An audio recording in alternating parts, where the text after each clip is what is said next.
Hey guys, welcome back to Geography World. For today, we are going to be looking at question number 3 on the CSEC 2024 paper 2. Stay tuned.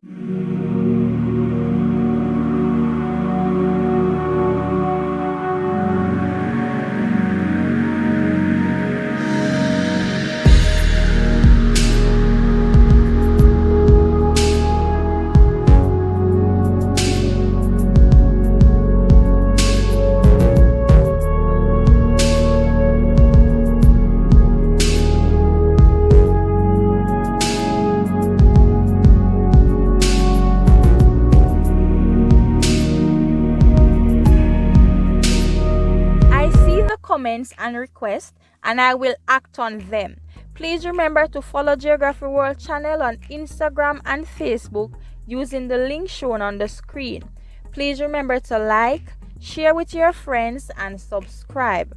For person wishing to contact me privately, you may email me at geographyworld100@gmail.com. The link will be posted below. Question number 3 shows us the total population of immigrants and emigrants in selected UN member countries in the Caribbean, and this was in 2020. So we are to study figure 3 and answer the questions that follow. So if we look to the far right of the page, we can see where we have the key. So the ones with the line, those are immigrants, and the ones with the circle, the dark circle, those are immigrants. So let us get down to the questions. So part A has 5 parts. So part 1 of part A asks that we state the total number of immigrants in the selected Caribbean countries. When you add everything together, you get 892,316, and it also shows in the small circle at the top. That's the key. So once you add all together, that's the total that you get. That's 1 mark. Part 2 asks that you name the country with the highest number of immigrants, and it means the country with the highest number of persons living, and that is Haiti. Part 3 asks that we state the country with the least number of immigrants, the least amount of persons entering a country. We have Cuba. And part 4 asks that we state the number of persons that emigrated from Jamaica, and that is 1,118,931. So within 2020, 1,118,931 persons left Jamaica. And part 5 asks that we identify the name of the country which has approximately 100,000 immigrants, and that is Barbados. Once you were able to answer all 5 questions correctly, that is 5 marks. Part B asks that we define each of the following terms. We're defining urbanization and urban sprawl. That's 2 marks for each. Now, urbanization is the growth in the proportion of individuals living in towns and cities, while urban sprawl is the physical growth of the cities at the edge, mostly caused by more and more person needing housing. So urbanization is a growth in the proportion of individuals living in the cities and towns, while urban sprawl is the physical growth of the city at the edge, mostly caused by more and more people needing housing. Once you were able to define both words correctly, a total of 4 marks belong to you. Part C to question 2 asks that we describe one possible negative impact of in-migration on each of the following systems in the Caribbean, and the systems that we need to identify negative impacts for are our economic systems and our social systems. Let's begin with the economic system. Now, before we go ahead to describe how it negatively impacts it, we need to know what in-migration is. Now, when we talk about in-migration, it is the process of people moving into a new area in their country to live there permanently. So you're moving within your country. It's the same as internal migration. Now, let's talk about the economic negative impacts. Now, when persons move within their countries, There is one, there's a possibility of an increase in poverty if the person that is moving or the family that's moving is in poverty and they move from one area to the next. That is increasing the poverty level in that area that they would have moved. High unemployment or underemployment rate. There might not be any jobs for them in that area, which basically increases the unemployment rate. Increased government expenditure. It means that the government now will have to find more money to provide for that person that is entering that community. So they have to make the community more susceptible and accepting for the new um, person migrating to that area.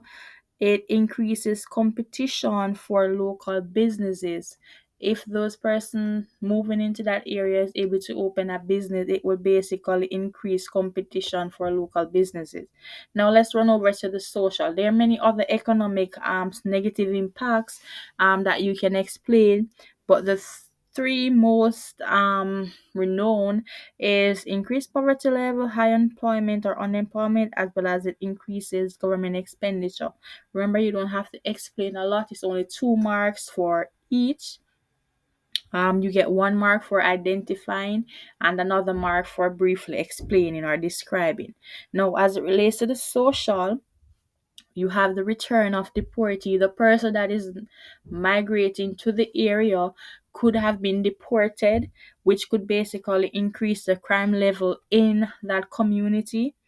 That person could introduce new diseases that the community previously did not have, or it could lead to house shortages or higher rent. The more persons that you have moving within an area, the house shortage will increase, as well as this will hike the prices for rent.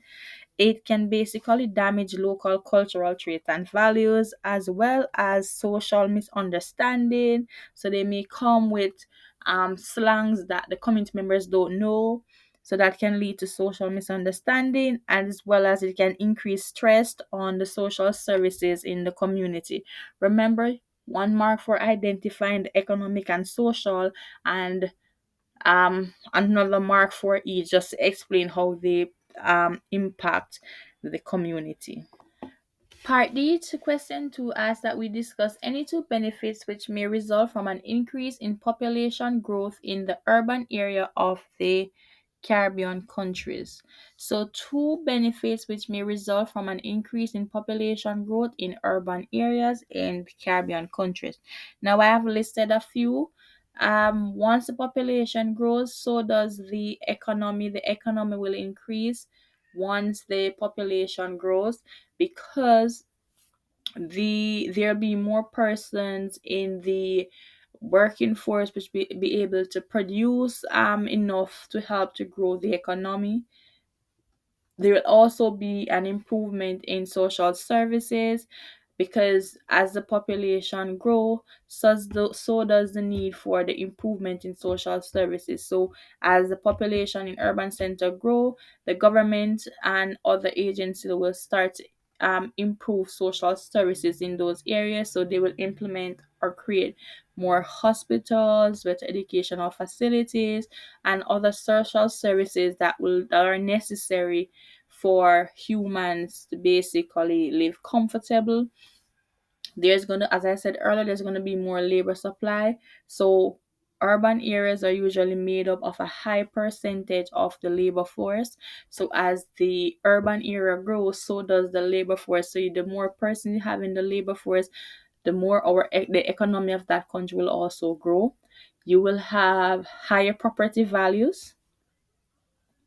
So as the population in urban center grows, what you realize is that the value for properties will increase, because you will have more and more person trying to acquire land and housing in the urban area. So the property value will increase, as well as the standard of living will increase. So as the population grow, the prices of food, it will grow, the amount of jobs available will increase, the amount of educational facilities, medical facilities, all of those will grow. So you needed to identify. So all of those will grow. Remember, guys, you get 2 marks for identifying the two benefits. and then 2 marks each for explaining that. That's a total of 6 marks. Part E asks that we explain how any two factors have contributed to the development and growth of the tourism industry in the Caribbean. So 2 marks for identifying the two factors and 4 marks for explaining how it contributes to the development and growth of the tourism industry in the Caribbean. So I have a few. I have climatic factors, the nearness to the market, physical factors, cultural factors, historical factors, and accessibility via air and sea. Now let me explain a little bit for you. The Caribbean, based on its location, we have a warm climatic condition throughout the entire year.